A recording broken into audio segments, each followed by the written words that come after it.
म्हटलं तर मग या मालिकेच्या आजच्या भागामध्ये आपण पाहत आहोत की आता इथे सुभेदारांच्या घरामध्ये प्रतिमासुद्धा आलेली असते आणि त्याच वेळेला कल्पनाने सर्वांसाठी चहा नाश्ता आणलेला असतो आणि अस्मितासाठी दूधसुद्धा. तेव्हा कल्पना म्हणत असते, हे बघ अस्मिता, थोडंसं दूध पिऊन घे.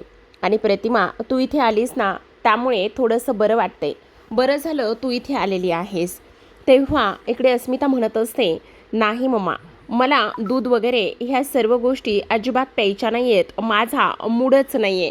त्यावर लगेच आता इकडे प्रतापराव म्हणत असतात, अस्मिता, जर तू असं करणार असशील ना, तर आम्हीसुद्धा इकडे अन्न पाणी काहीच घेणार नाही आहोत. जोपर्यंत तू इथे दूध घेत नाहीस तोपर्यंत आम्हीसुद्धा दूध किंवा चहा कॉफी हे सगळं अजिबात घेणार नाही आहोत, असं स्पष्टपणे सांगितलेलं असतं. त्याचबरोबर आपण पाहतो की आता इकडे सगळ्यात महत्त्वाचं म्हणजे अस्मिता मनामध्ये विचार करत असते की आता ह्या वेळेला सचिन इथे असायला हवा होता. कमीत कमी सचिन जर इथे असता तर मी त्याच्याशी काही गोष्टी बोलून मला थोडंसं बरं वाटलं असतं. काय करू? करू का मी सचिनला कॉल आणि ह्या सर्व गोष्टीबद्दल सांगू का त्याला? नाहीतर नको, उगाचच असं वाटेल की मला त्याची गरज आहे, नकोच.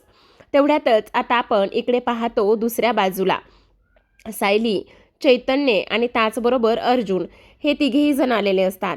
चैतन्यला थोडीशी दुखापत झालेली असते आणि चैतन्यला दुखापत झालेली असल्या कारणाने आता इकडे सगळेजणच त्याच्याकडे धावतात आणि त्याला विचारतात की काय झालेलं आहे, तू ठीक तर आहेस ना? आणि त्याचबरोबर ही दुखापत वगैरे ह्या सगळ्या काही गोष्टी कशामुळे झाल्या, असा प्रश्न आता ती लोक त्याला विचारत असतात. तेव्हा अर्जुन म्हणत असतो, सगळं काही सांगतो, पण त्याला अगोदर इथे बसू तरी द्या, असं म्हणून आता इकडे चैतन्यला बसवलं जातं. त्याचबरोबर सगळेजण विचारत असतात, हे सगळं काय झाले आणि तुम्ही तिघेजण एकत्र कसे? अरे तुम्ही काही मारामारी वगैरे करून आलात का? त्यावर अर्जुन म्हणत असतो, हो मम्मा, हे मारामारीच करून आलेले आहेत. असं म्हटल्याबरोबर आता इकडे सगळेजणच खूप जास्त टेन्शनमध्ये असतात. त्याच वेळेला तिथे घडलेला सगळा काही प्रकार इथे ही लोक सांगतात आणि हे सगळं काही कोणामुळे झालं, का झालं, ह्या सगळ्या गोष्टी त्यांच्यासमोर उघड झालेल्या असतात. तेव्हा प्रतापराव म्हणत असतात, हे सगळं काय आहे? तुम्हाला तिथे जाण्याची काय गरज होती? त्यावर आता सायली म्हणत असते, खरं तर आम्हाला त्या साईट मॅनेजरला पकडायचं होतं आणि त्याच्याकडून सत्य वधवून घ्यायचं होतं. ह्या सर्व गोष्टी ती आता इथे सांगू लागते. तेव्हा अस्मिता म्हणत असते, पण जर तुम्हाला काही झालं असतं तर काय करायचं होतं? तेव्हा कल्पनासुद्धा म्हणत असते, हो, अगदीच ती बरोबर बोलत आहे. कारण ह्या सर्व गोष्टी अशा पद्धतीने का आणि कशामुळे झालेल्या आहेत. आणि त्याहूनही सगळ्यात महत्त्वाची गोष्ट म्हणजे तुम्ही तिकडे जायलाच नको होतं. ते सगळं पोलीस वगैरे ह्या सर्व गोष्टी ती पाहतील ना. सायली, हे बघ, तुला काही झालं असतं तर, पण मला सांग अर्जुन, तू तिकडे कसं काय पोहोचलायस तेच मला काही कळत नाही. तेव्हा अर्जुन म्हणत असतो, त्याचं काय झालं तर मी तिकडे कसा पोहोचलो हा प्रश्न आहे ना. तर मी इकडे काम करत होतो, पण अचानकच इकडे मला नाही माहिती माझ्यासोबत काय घडलं आणि काय नाही ते. अचानकच मला सायलीची काळजी वाटू लागली आणि तेव्हा मी लगेचच गाडी काढली आणि तिकडे गेलो. म्हणजे मला ह्या लोकांनी फोन वगैरे ह्या सर्व गोष्टी अजिबात काहीच केल्या नव्हत्या. तेव्हा चैतन्य म्हणत असतो, म्हणजे तुझ्या मनानेच तुला इथे एक क्लू दिलेला आहे बहुतेक, हो की नाही, बरोबर ना? तेव्हा तो म्हणत असतो, हो, अगदीच बरोबर. मला ना माझ्या मनानेच इथे क्लू दिलेला आहे आणि त्याचमुळे मी तिथे जाऊन पोहोचलो. हे सगळं काही आता इकडे तो सांगू लागतो आणि बोलत असतो. त्याच वेळेला आता इकडे चैतन्य म्हणत असतो, वा वा वा, काय नातं आहे तुम्हा दोघांचं, खरंच ना, एकच नंबर. ह्या तुमच्या नात्याचं ना कौतुकच केलं पाहिजे. काय कॉम्बिनेशन आहे ना इकडे तुमचं. त्याच वेळेला इकडे दुसऱ्या बाजूला आपण पाहतो, प्रिया तिथून निघालेली असते. अगदीच वाऱ्याच्या सुसाट वेगासारखी ती धावत पळत तिथून बाहेर पडलेली असते. तिला तर फार भीती वाटत असते. तिला असं वाटत असतं, जर आपल्याला पोलिसांनी वगैरे पकडलं तर काय करायचं? आणि त्याहूनही सगळ्यात महत्त्वाचं म्हणजे ह्या लोकांच्या सुद्धा नजरेस जर मी आले तर मग काय करायचं? असा तिच्या मनामध्ये संशय असतो आणि ह्या सर्व गोष्टी इथे होत असतात. त्याच वेळेला आपण पाहतो की इकडे प्रिया आता नागराजला कॉल करते आणि नागराजला कॉल केल्यानंतर तिथे घडलेला तो सगळा काही प्रसंग जशाचा तसा ती इकडे नागराजला सांगत असते. आणि नागराजला हेही म्हणत असते की इकडे तिथे सायली आणि त्याचबरोबर अर्जुन हे दोघेही जण तिथंपर्यंत येऊन पोहोचले आणि त्या दोघांना कसं समजलं तेव्हा नागराज म्हणत असतो काय पण रमेशपर्यंत सायलीला संशय कसा काय आला, ती रमेशपर्यंत नेमकी जाऊन कशी काय पोहोचली. आणि तेव्हा इकडे नागराज म्हणत असतो मग मला एक गोष्ट सांग, त्या रमेशला तिने पकडलेलं तर नाही ना. त्यावर प्रिया म्हणत असते नाही हो, मी खूप प्रयत्न केला पण मला ना फार भीती वाटते. मला एक गोष्ट समजत नाही, तुम्ही नेमके काय काय उद्योग करून ठेवलेले आहेत आणि काय काय नाही तेच मला काही कळत नाहीये. नेमकं तुमचं काय चाललेलं आहे. त्यावर आता इकडे नागराज म्हणत असतो ए प्रिया गप्प बसा, अजिबात आता असलं काहीही बोलू नकोस. त्यावर प्रिया म्हणत असते नाही नाही, तुमच्यामुळे ना एक दिवस मी नक्कीच अडकणार आहे ह्या सर्व गोष्टीमध्ये. त्यावर आता इकडे नागराज म्हणत असतो हे ब प्रिया, मला एक गोष्ट सांग, नेमकं सायलीने त्या सर्व गोष्टी कशा काय पाहिल्या आणि ते सगळं काही कसं काय घडलं. त्यावर प्रिया म्हणत असते नाही माहिती मला ते सगळं कसं झालंय आणि कशा पद्धतीने ती लोक तिथंपर्यंत जाऊन पोहोचली.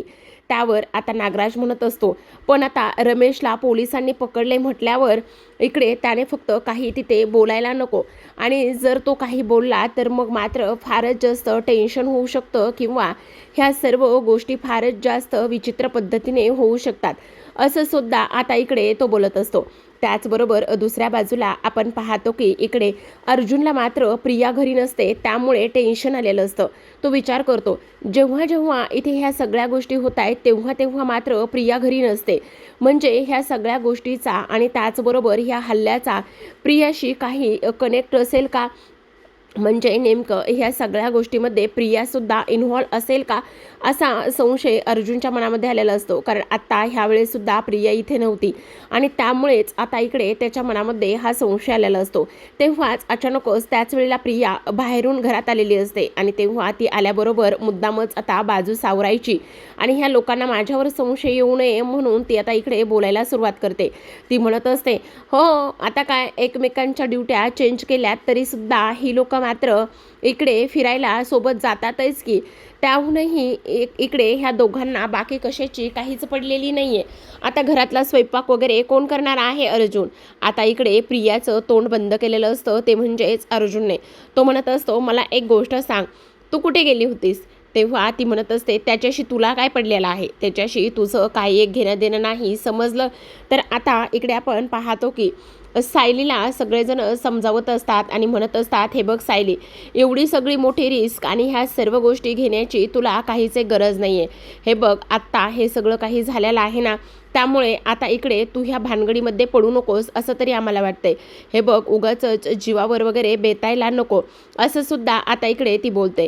त्याचबरोबर इकडे अस्मितासुद्धा म्हणत असते की हो सायली, कारण मला एक गोष्ट कळत नाही की त्या लोकांचा आणि त्याचबरोबर ह्या सगळ्या गोष्टीचा काय संबंध असेल. आणि त्याहूनही सगळ्यात महत्त्वाचं म्हणजे आम्हाला फक्त एकच गोष्ट करायची होती की तो जो काही साईट मॅनेजर आहे त्या साईट मॅनेजरचा आणि त्याचबरोबर त्याने नागराज काकांना दिलेल्या ट्रकचा नेमका काय संबंध असेल, ह्या गोष्टीमध्ये आणखी कोण कोण इन्व्हॉल्व आहे हे सुद्धा आम्हाला शोधायचं होतं आणि त्याचमुळे आम्ही त्याला पकडत होतो. पण आता पोलिसांनी त्याला पकडलंय. आता बघूया तो काय आणि कशा पद्धतीने किती गोष्टी सांगतोय आणि काय काय करतोय हे पाहूयात असं आता इकडे सायली हे सगळं काही बोलत असते. आता त्याच वेळेला इकडे चैतन्यसुद्धा म्हणत असतो खरं तर आता सायली बहिणींनी खूपच शूरता दाखवली आणि सायली बहिणीने शूरता दाखवली त्याचमुळे इकडे आता त्याला पकडण्यात आलेला आहे असं आता इकडे तो सगळं काही बोलत असतो. आणि आता पुन्हा एकदा सायली आणि त्याचबरोबर चैतन्य त्यांच्या कामाला जाणार असतात. तर इकडे दुसऱ्या बाजूला आता सचिन साक्षीच्याच घरी असतो आणि साक्षीच्या घरी असताना इकडे आता तो बाहेर जात असताना त्याला बहुतेक पैशाची गरज असावी. तिथेच साक्षीचं वॉलेट जे आहे त्या टेबलवरती असतं आणि तेव्हा तो त्यातून काही पैसे काढून घेण्याचा प्रयत्न करत असतो. आता काही पैसे काढून घेण्यासाठी तो ते वॉलेट ओपन करतो, पण त्याच वेळेला त्या वॉलेटमधून त्याला एक सुरा दिसतो जो की धारधार असतो पण अगदीच छोटासा असतो. आणि तो आता विचार करतो की हा सुरा नेमका हिच्या पर्समध्ये कसा आणि ह्या सुऱ्यासाठी ही एवढं काय करते आणि त्याचबरोबर तिला हा सुरा घेण्याची काय गरज पडली असा सुद्धा तो आता इकडे विचार करतो. दुसऱ्या बाजूला आपण पाहतो की इकडे अस्मिताला आता प्रतिमा खोलीमध्ये तिच्या घेऊन आलेली असते आणि तेव्हा तिला म्हणत असते, हे बघ अस्मिता, काळजी करू नकोस बाळा, सगळं काही ठीक होईल आणि एवढी तू आता ह्या अवस्थेमध्ये टेन्शनसुद्धा घेत जाऊ नको, असं आता इकडे प्रतिमा तिला सांगत असते. त्याच वेळेला आपण पाहतो की इकडे अस्मिता म्हणत असते, काय करू, ह्या सगळ्या गोष्टी सचिनला एकदा सांगू का? जर ह्या सर्व गोष्टी सचिनला सांगितल्या तर त्याला काय वाटेल? कारण ह्या सर्व गोष्टी आता इकडे सचिनला सुद्धा समजणं फार गरजेचं आहे, असं सुद्धा इथे ती बोलते आणि त्याच वेळेला सचिनला ती कॉल करते. आता सचिनने तो हातामध्ये सुरा घेतलेलाच असतो, पण त्याच वेळेला अस्मिताचा फोन आल्यामुळे त्याला आनंद होतो आणि तो म्हणत असतो, अस्मिता, आज तू मला स्वतःहून कॉल केलायस? खरं खरं अस्मिता, मला हे स्वप्न तर नाही ना पडत आहे. तेव्हा ती म्हणत असते, हो, मी स्वतःहून कॉल केला आहे, कारण माझ्यासोबत तशा काही गोष्टीच घडलेल्या आहेत, त्यामुळे मी तुला कॉल केला आहे. काय झालं अस्मी, तू बरी आहेस ना, ठीक आहेस ना, तुला कसला त्रास होतोय ना, असं तो म्हणत असतो. त्याच वेळेला ती म्हणत असते, हो, मी बरी नाही आहे, कारण काल रात्री माझ्यावर एक हल्ला झाला आहे. काय, तुझ्यावर हल्ला झाला आहे? कसं काय आणि कोणी केला आहे? तेव्हा अस्मिता म्हणत असते, रात्रीच्या वेळी मी झोपलेली होते आणि रात्रीच्या वेळी मी झोपलेली असल्या कारणाने त्या खोलीमध्ये एक बाई आली आणि तिने माझ्या गळ्यावर उशी दाबून मला मारण्याचा प्रयत्न केला. काय सांगतेस तू हे अस्मिता? त्यावर अस्मिता म्हणत असते, हो सचिन, मग सायलीने त्या बाईला पकडलं आणि त्यावेळेस समजलं की ती बाई दुसरी तिसरी म्हणजे ती बाईच होती, पुरुष नव्हता. त्यावर सचिन म्हणत असतो, काय, हे सगळं अशा पद्धतीने झालंय? हे बघ अस्मी, तू अजिबात काळजी करू नकोस, सगळं काही ठीक होईल आणि टेन्शन अजिबात घेऊ नकोस, असं आता इकडे तो बोलत असतो. त्याच वेळेला अस्मिता म्हणत असते, पण मला फार भीती वाटते, पण तुला काही त्रास नाही झाला म्हणजे सगळं काही ठीक आहे ना? तेव्हा ती म्हणते, हो, आता तर सगळं ठीक आहे, असं म्हणून सचिन आता फोन ठेवतो. तर आता दुसऱ्या बाजूला आपण पाहतो की पोलीस स्टेशनमध्ये नागराज आणि त्याचबरोबर महिपत हे दोघेही जण एकमेकांशी बोलत असतात आणि त्याच वेळेला आता अर्जुन आणि सायलीसुद्धा पोलीस स्टेशनमध्ये आलेले असतात. आता नागराजने त्यालाच मदत करणाऱ्या एका हवालदाराला सांगून ठेवलेलं असतं की आता अर्जुन आणि सायली आलेले आहेत, ते एकमेकांशी काय बोलतायत काय नाही ह्या सर्व गोष्टी तू मला सांगणार आहेस. आणि त्याच वेळेला इकडे आता तो ह्या सर्व काही गोष्टी त्याला सांगण्याचा प्रयत्न करत असतो आणि ऐकत असतो. आता इकडे नागराज विचार करत असतो, सायली आणि अर्जुन नेमके का आणि कशासाठी आले असतील तेच कळत नाही. सायली अर्जुन आता सावंत इन्स्पेक्टरांसमोर बसलेले असतात. त्याच वेळेला सायली म्हणत असते, रात्री आमच्या घरी जो काही प्रसंग झाला आहे तेव्हा सावंत म्हणतात, अर्जुन सरांनी मला फोनवर सांगितलेलं आहे. तेव्हा अर्जुन म्हणतो, आता आम्हाला कळत नाही की नेमका अस्मितावर हल्ला कोणी केला असेल. तेव्हा सावंत म्हणत असतात, मला एक गोष्ट सांगा, म्हणजे त्यांच्या भूतकाळामध्ये त्यांची कोणाशी दुश्मनी वगैरे ह्या सर्व गोष्टी काही सांगू शकता का? तेव्हा अर्जुन म्हणत असतो, नाही हो छे, असं काहीच नाही आहे. त्याचबरोबर इकडे सायली म्हणत असते, पण एक गोष्ट मला समजत नाही की ती बाई होती, कारण मी जेव्हा ती धावत होती त्यावेळेस मी तिच्या हाताला पकडलं होतं आणि त्यावेळेस मला समजलं की ती बाई आहे म्हणून. मग मला आता एक गोष्ट समजत नाही की नेमकी कोणती बाई आहे की जी आमच्या घरामध्ये येऊन अस्मिताताईवर हल्ला करू शकते. तेव्हा अर्जुन म्हणतो, मी हे CCTV फुटेज घेऊन आलेलो आहे. आम्ही मध्यंतरी बाहेरच्या लॉनमध्ये एक कॅमेरा बसवला होता आणि त्याचं हे CCTV फुटेज आहे, हे तुम्ही एकदा पहा. त्यावर इकडे आता तो हवालदार येतो आणि हवालदाराला इकडे नागराज विचारत असतो, काय रे, ते रमेशबद्दल काही बोलतायत का? तेव्हा इकडे तो माणूस म्हणत असतो, नाही नाही, ते रमेशबद्दल त्यांनी आणखी काहीही बोललेले नाही किंवा काहीही त्यांनी काढलेला सुद्धा शब्द नाही आहे. त्यावर इकडे आता नागराज म्हणत असतो, बहुतेक त्यांना रमेशबद्दल काही समजलेलं नाही आहे आणि रमेशने तरी आतापर्यंत बहुतेक तोंडच उघडलेलं नाही आहे असंच मला वाटतंय. त्यावर महिपत म्हणत असतो, अरे नाग्या, तुझ्या एक गोष्ट लक्षात येते का? एक गोष्ट तुला कळायला हवी, आता जर त्या रमेशने तोंड उघडलं ना तर मग तुला मात्र कायमचंच इथे जेलमध्ये सडत बसावं लागेल.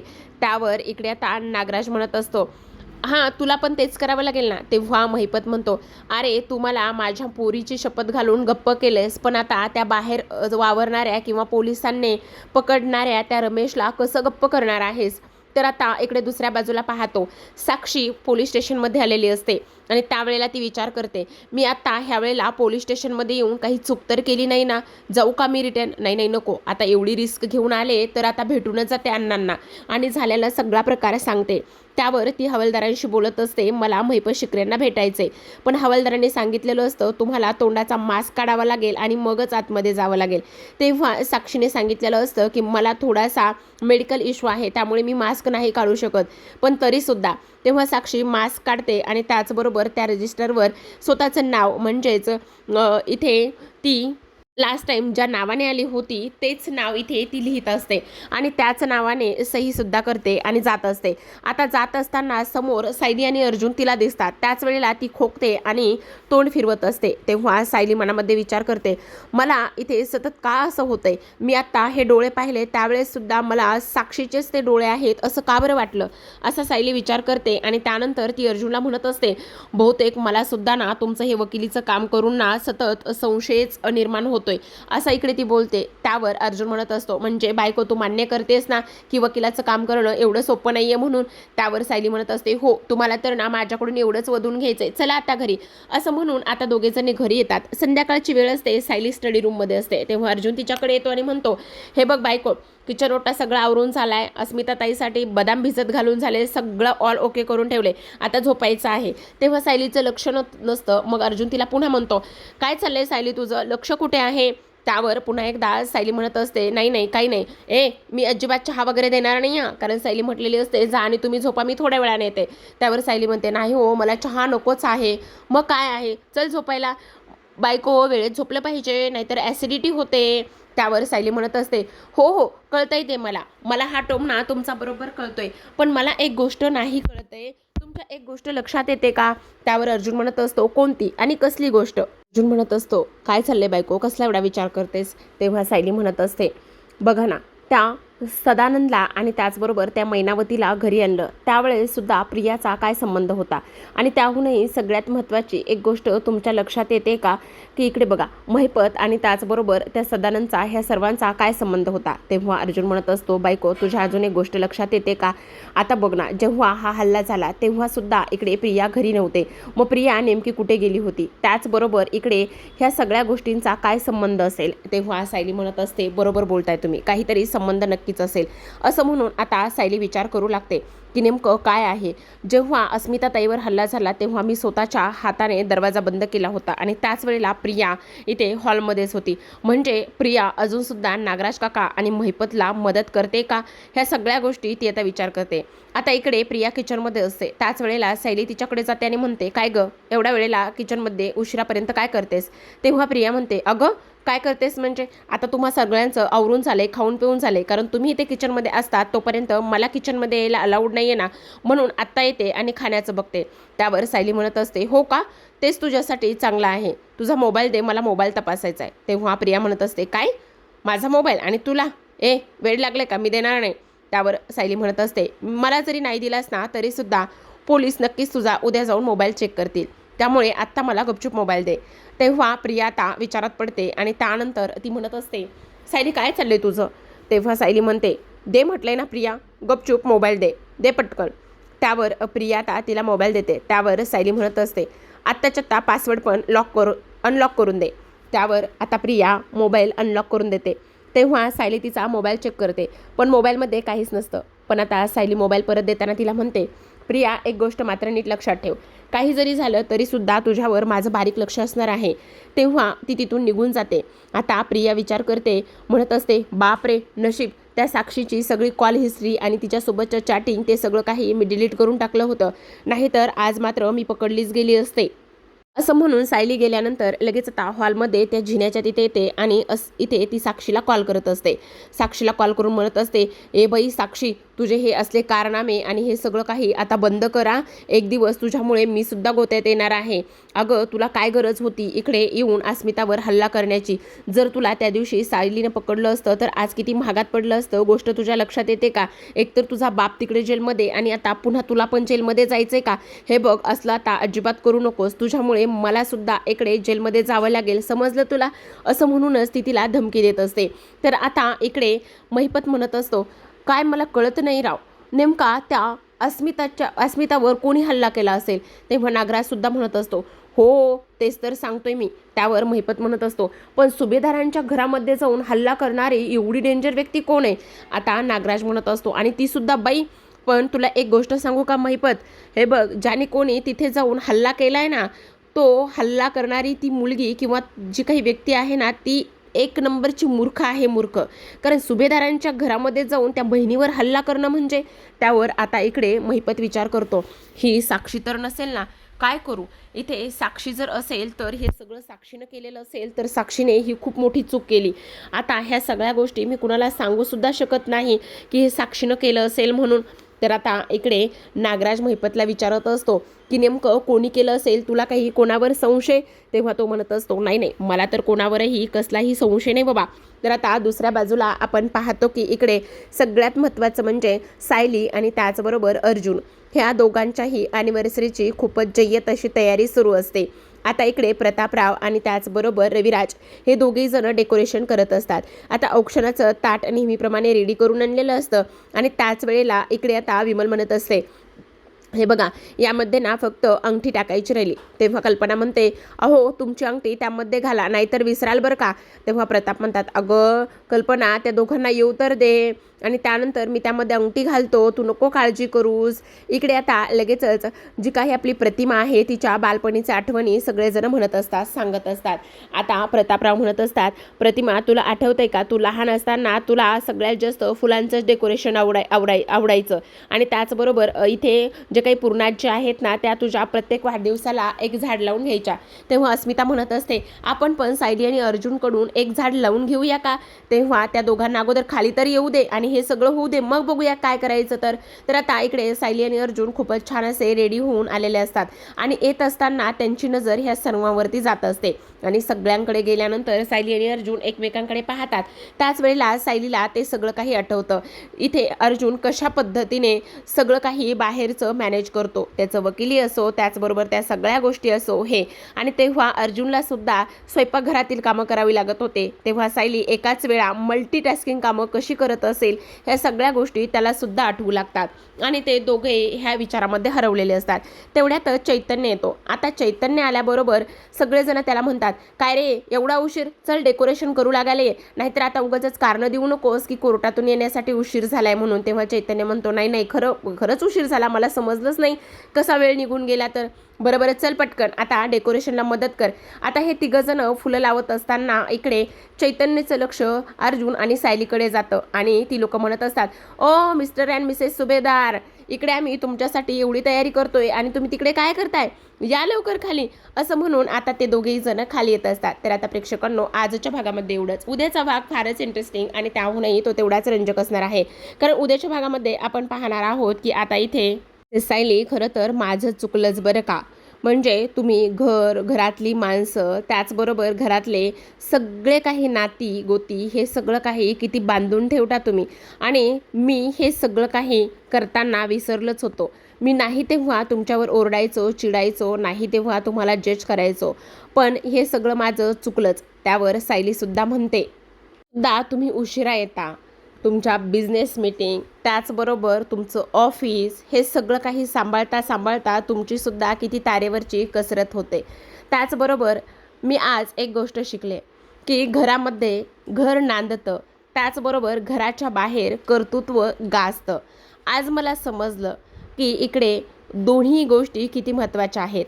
तेव्हा अर्जुन म्हणत असतो, खरं तर हे दोन्ही सांभाळणं, हे दोन्ही बॅलन्स करणं ज्याला जमतं तोच आयुष्यामध्ये खरा जिंकलेला असतो.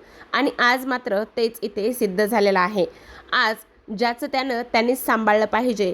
असं म्हणूनच आता इकडे सायली आणि अर्जुन एकमेकांच्या हातामध्ये हात देत असतात आणि त्याच वेळेला आता यांना ह्या सर्व काही गोष्टी इथे समजलेल्या असतात. कारण उद्यापासून आपल्याला असं पाहायला मिळणार आहे की शेवटी इथे अर्जुन त्याच्या कामाला जाणार असतो, तर सायली आता नेहमीप्रमाणे तिची कामं करणार असते. तर पाहत राहा, ठरलं तर मग भेटूयात उद्याच्या भागात. तोपर्यंत धन्यवाद.